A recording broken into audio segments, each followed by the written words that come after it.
misma dirección de la fuerza inercial.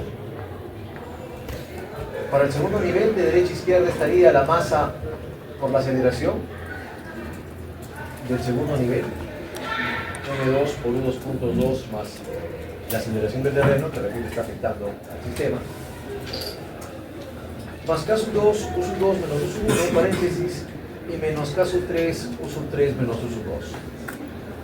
También estamos considerando la fuerza de amortiguamiento, y la ecuación de movimiento para este segundo nivel sería igual a 0. Y por razones obvias, el mismo criterio en el primer nivel, masa por aceleración 1 más la aceleración del terreno, más K1 por U sub 1 de derecha a izquierda y menos K sub 2 por U sub 2 menos U sub 1 que va de izquierda a derecha, la fuerza del terreno. Y también su fuerza de amortiguamiento, C por U.1, la velocidad. Lo que hemos hecho en lo que está en color negro es reordenarlo literalmente. M3 aceleración, C por la velocidad, K3 U sub 3 menos K3 U sub 2. Entre comillas, lo interesante está en que todos los parámetros asociados a la aceleración del terreno los hemos llevado al lado derecho de la ecuación. Menos M3 aceleración del terreno, menos M2 aceleración del terreno y menos M1 aceleración del terreno.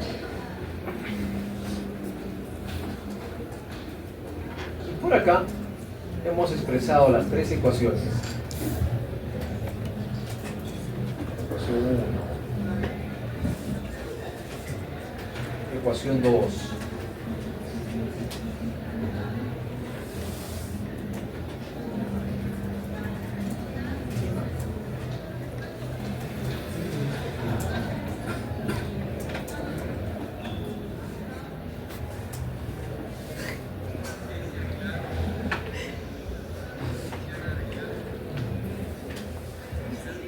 decíamos, las tres ecuaciones 1, 2 y 3 las hemos representado matricialmente.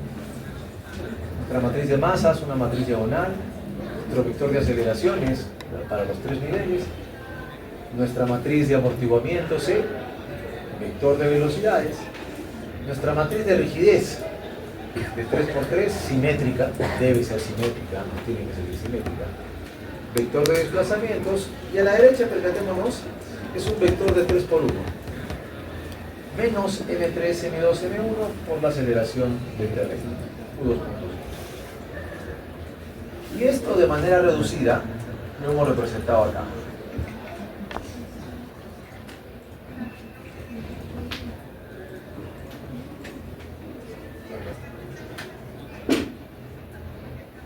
En donde R, el término que está a la derecha, es un vector que aparece ahí única y exclusivamente por un tema de acoplar o mantener el orden de las ecuaciones, matrices.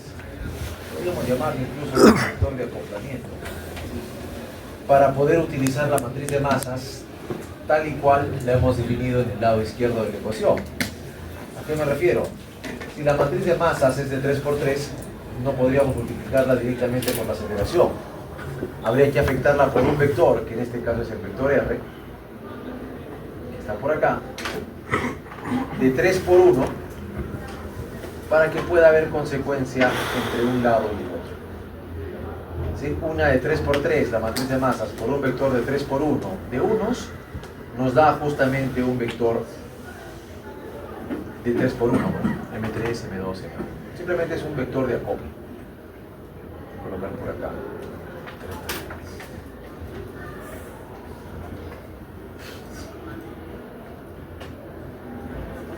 Lo que estamos haciendo luego es aplicar las coordenadas modales, tal y cual lo hemos hecho en los acápites previos. Nosotros habíamos mencionado que los desplazamientos íbamos a representarlos como phi por y. Y era el desplazamiento modal o en coordenadas modales, y las velocidades y aceleraciones bajo el mismo criterio. La velocidad phi por y punto i y la aceleración phi por y 2 puntos la aceleración de coordenadas modales. Creo que esta parte ya la conocemos de memoria, lo hemos hecho hasta 3 veces, creo ya en la cápite previo. Hemos reemplazado el desplazamiento, o para ir por orden. La aceleración la hemos reemplazado en términos de sus coordenadas modales, phi por la aceleración modal. La velocidad de igual forma, phi por la velocidad en coordenadas modales. Y el desplazamiento, valga la redundancia, de igual forma como phi por phi. A la derecha no hay nada que reemplazar, quedaría literalmente m por r y por la aceleración del terreno. Y por acá, una vez más, hemos empleado el vector phi transpuesta. Nos hemos multiplicado a todos los términos por el vector phi transpuesta, la transpuesta del modo, para poder aplicar luego la propiedad de ortogonalidad, lo que hemos visto, repito, anteriormente. Quedaría phi transpuesta por m por phi, aceleración, phi transpuesta por c por phi, matriz de amortiguamiento, c sub i', phi transpuesta por k por phi, k sub i', y a la derecha quedaría phi transpuesta por m por r. Los parámetros que estoy achurando en este momento son los que ya conocemos. M sub i asterisco prima, creo que lo hemos llamado, C sub i prima y K sub i prima. Creo que no hay novedades. La primera novedad, entre comillas, es lo que queda a la derecha.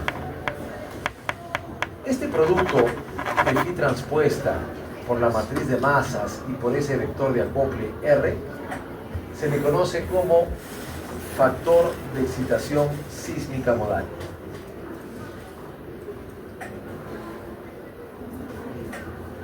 Y le estamos llamando L sub I. Repito, factor de excitación sísmica modal, que va a estar asociado más adelante con el factor de participación modal y también va a estar asociado con el concepto de el porcentaje de masa participativa.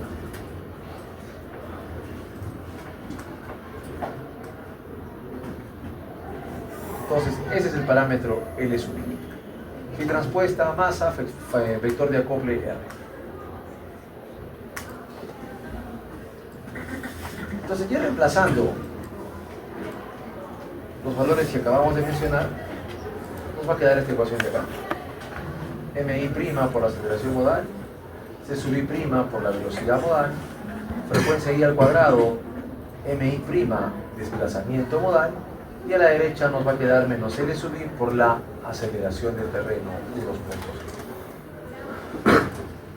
Creo que ya lo he dicho, el término U2 puntos G es el que complica el análisis o la solución de esta ecuación.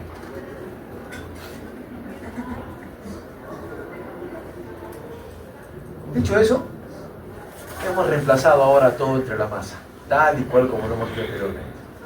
Entre Mi'. Percatémonos que a la derecha nos va a quedar la división de dos parámetros, cada uno con 3 matrices. ¿A qué me refiero? Lo vamos a poner en otro color. Si a todo dividimos entre la masa,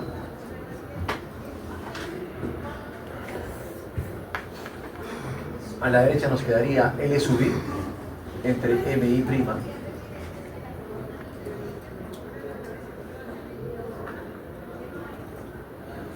Y ese producto, mejor dicho, se conoce como factor de participación modal. O sea, L sub I entre Mi' es R sub I, factor de participación modal.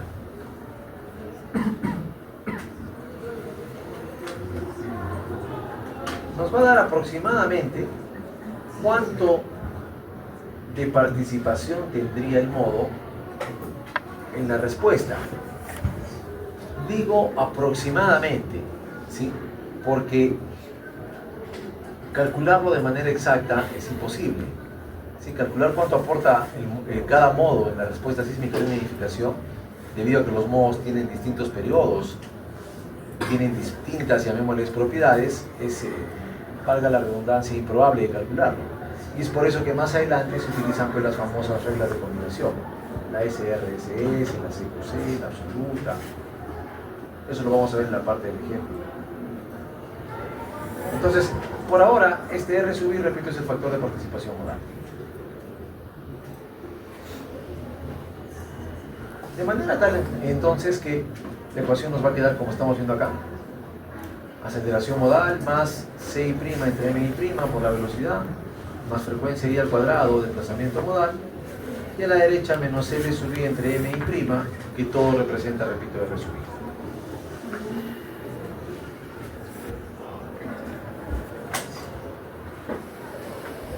I. Dicho esto, no queda más que tratar de plantear una solución. Repito una vez más, la complicación es el término de la aceleración que está a la derecha. Totalmente random, una vez más. Una manera exacta y directa de resolverla, pero quizá no muy ingenieril, es aplicar la integral de Duhamel, que percatémonos para sistemas de varios grados de libertad, considera el parámetro R sub I que acabamos de decir hace un momento. L sub I entre M sub I nos da ese valor de R sub I. La ecuación la considera para la solución. Por acá está. Bueno, repito, quizá no sea lo más oportuno y o apropiado.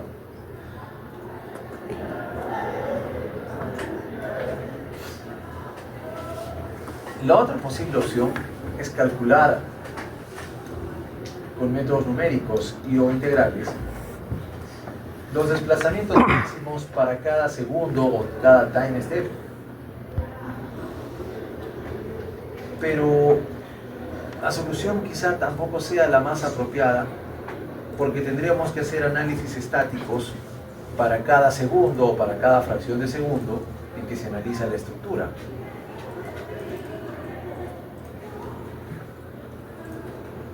Acá tenemos el vector de fuerzas K por U, reemplazando acá por phi por Y, la equivalencia que hemos mencionado.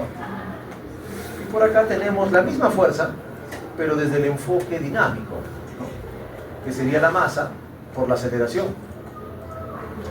Phi por Y es el desplazamiento espectral, o perdón, phi por Y es el desplazamiento, y frecuencia I al cuadrado, ¿sí?, es lo que permite decir aceleración espectral, tal y cual lo vimos en sistemas de un grado de libertad. Recordará, la relación entre aceleración, velocidad y desplazamiento es dependiente directamente de la frecuencia del sistema. Y esta es la que más se prefiere utilizar, repito, en el análisis dinámico. Entonces decíamos, una opción sería calcular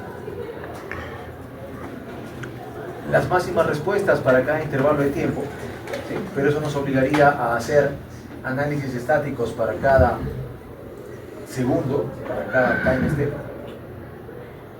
FS3, FS2, FS1, igual para los momentos de volteo. Probablemente no sea lo más apropiado. Una tercera opción y o tercera alternativa sería pues emplear el concepto de espectro, ya que realmente a nosotros no nos interesa saber en qué segundo se da la máxima respuesta, la máxima fuerza. Lo que nos interesa es saber cuánto es la máxima respuesta. Y nosotros sabemos que un espectro no es más que una gráfica de los máximos valores, ya sea de desplazamientos, velocidades o aceleraciones. Con una pequeña diferencia en comparación a lo que se vio en el capítulo 3. En el capítulo 3 se vio sistemas de un grado de libertad, que tenían un solo periodo. Con ese único periodo entrábamos al espectro, calculábamos la aceleración, lo multiplicábamos por la masa y el problema quedó resuelto, ¿no? O entrábamos al espectro de desplazamientos con el periodo, calculábamos el desplazamiento K por U, o el desplazamiento lo volvíamos en aceleraciones con ayuda de la frecuencia y se calculaba la fuerza. Esa era la fuerza pico. Acá la variación está ¿dónde? En que no tenemos un solo periodo, ¿no? Tenemos n periodos. Para el sistema que estamos viendo, para este de 3 niveles, del análisis modal nos va a dar 3 periodos, T1, T2, T3. ¿Cuál tomar, no? Si entramos al espectro, para T1 voy a tener una aceleración, para T2 voy a tener otra aceleración, y para T3 voy a tener, valga la redundancia, otra aceleración. ¿Cuál tomar? No sabemos. Alguien con justa razón me puede decir, ingeniero, tomemos la del primer modo. Y puede que sea conservador, ¿sí? Si la estructura es regular, simétrica, una estructura no caprichosa, no muy alta, el primer modo seguramente va a gobernar casi el 100% de la respuesta. Pero para un caso general, no se podría. Ahí es en donde viene lo que habíamos mencionado como reglas de combinación modal. ¿Sí? Estadística, el SRSS, el CQC, absolutamente. Entonces, ¿cómo emplear el espectro? Recordemos que el espectro nos da el máximo desplazamiento, si es un espectro de desplazamientos, obviamente. Y con ese desplazamiento máximo, nosotros estamos en la capacidad de calcular la aceleración. La aceleración espectral. Ojo para cada modo. Por acá está. S sub A es igual a la frecuencia al cuadrado por el desplazamiento espectral. Por acá también lo hemos puesto. En donde si estamos obteniendo el dato del espectro, sabemos pues que es una aceleración máxima o es un desplazamiento máximo. ¿En qué momento se da exactamente, ingeniero? No sé. Y no nos importa, ¿verdad? Lo que nos importa saber es cuál es el valor máximo que va a tener el desplazamiento de aceleración. Por eso emplear el espectro. Entonces, repito una vez más, sea que se emplee un espectro de desplazamientos o de aceleraciones, el resultado es confiable por el propio concepto. ¿Sí? El espectro es una curva de las máximas respuestas de sistemas con distintos periodos asociados a un evento.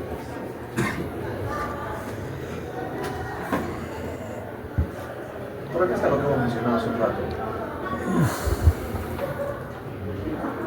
El L sub I entre M y I. Este es el factor de participación que hemos llamado modal.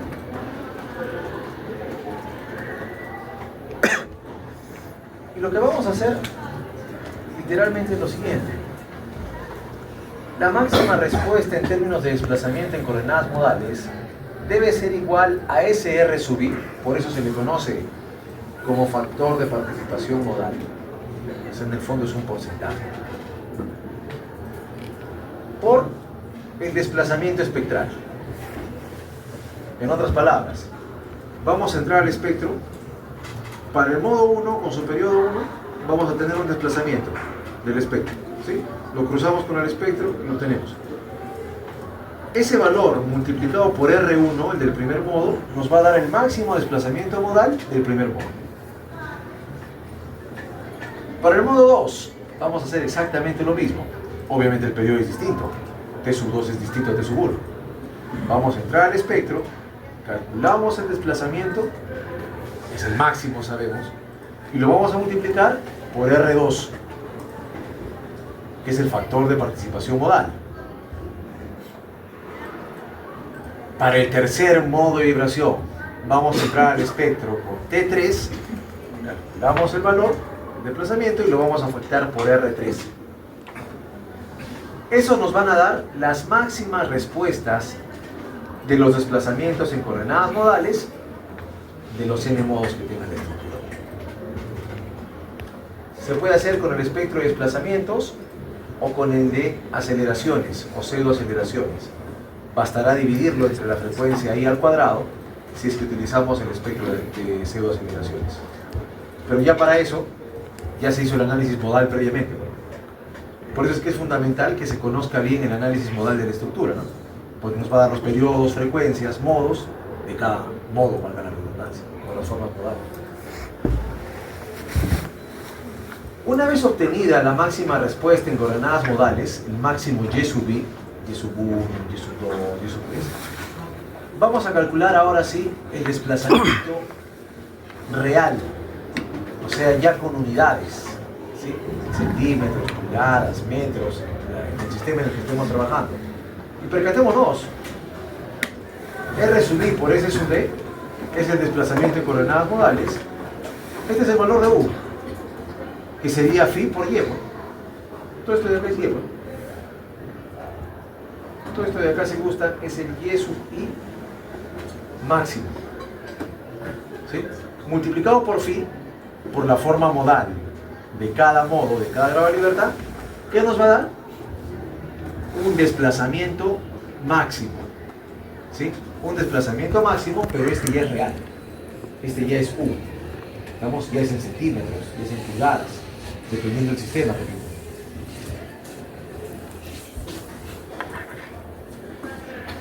Conocido ese desplazamiento máximo ya real, podemos calcular luego ¿qué?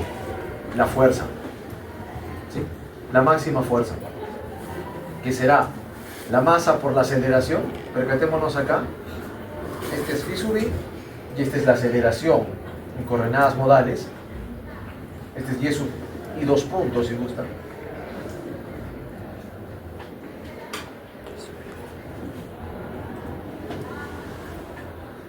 Y con ese valor ya vamos a calcular las fuerzas máximas, ¿sí? De cada modo. Ojo, el primer modo quizá tiene sus máximas fuerzas por el segundo 1 del sismo, pero quizá el modo 2 tiene las máximas fuerzas en el segundo número 7 del evento sísmico. Quizá el modo número 3 tiene las máximas fuerzas en el segundo número 12 del sismo. No importa, porque son las máximas fuerzas. Eso sí es lo que nos importa. Ver cuánto aporta cada modo, lo vamos a hacer con esto. Esta es la SRSS. Square root sin square. La raíz cuadrada de la sumatoria de los cuadrados. Esta es la CQC. La Complete Quadratic Combination. ¿Sí? La combinación cuadrática completa.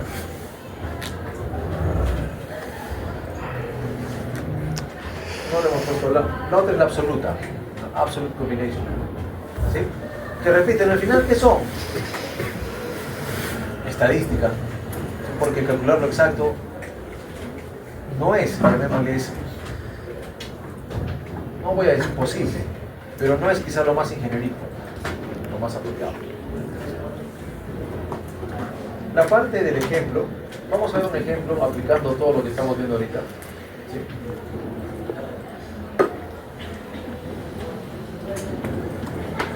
Lo vamos a ver Dios mediante aquí de mañana.